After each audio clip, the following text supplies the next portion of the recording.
வசிஷ்டாதிகளுக்கு சொல்லி அனுப்பிச்சா. உடனே மந்திரிகள் எல்லாம் கூடி யோஜனை பண்ணினாள். நாராஜகே ஜனபத பீஜ முஷ்டி பிரகீரியதே. ராஜா இல்லாத ஊர்ல வயல்ல வேற சதிக்க மாட்டான்.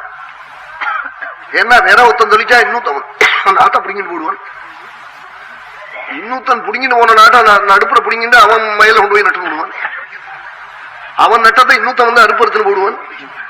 அவன் அறுப்பறுத்து மூட்டையை வண்டியில் கொண்டு வரும்போது இன்னொரு வந்து வண்டி மாடு எல்லாத்தையும் கொண்டு போடுவான். ராஜா இல்லைன்னா தேசம் உருப்படாதான். நாராஜக ஜனபத பீஜமுஷ்டி பிரகீரியதே.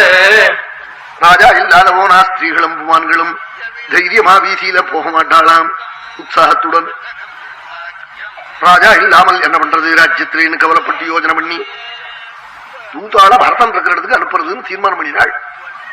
அப்போ வசிஷ்டாதிகள்லாம் கூப்பிட்டு சொன்னாலாம். என்ன சொன்னாள்? தூத்தாள்கிட்ட பட்டு பீதாம்பரம் உத்தாகாரம் எல்லாத்தையும் சிரேஷ்டமா கட்டி கொடுத்து இங்க இருந்து போக சொல்லி பரதனத்துல போய் கொடுங்க. சுருக்க ராஜாங்கத்துல அழிச்சுன்னு சொல்லி உத்தரவாயிருக்குன்னு சொல்லுங்க.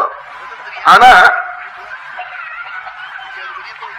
ராமன் காட்டுக்கு போனான்னோ தசரதர் காலமானோன்னா அவங்க சொல்லிவிடாதீங்கோ. மாச்சாஸ்மை புரோஷிதம் ராமம் மாச்சாஸ்மை பிதரம் மிருதம். மாச்சாஸ்மை புரோஷிதம் ராமம் மாச்சாஸ்மை பிதரம் மிருதம்.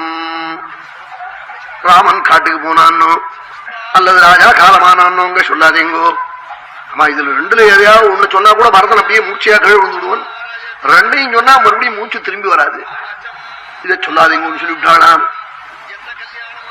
இப்படி தந்திரமா கொடுத்தாள்.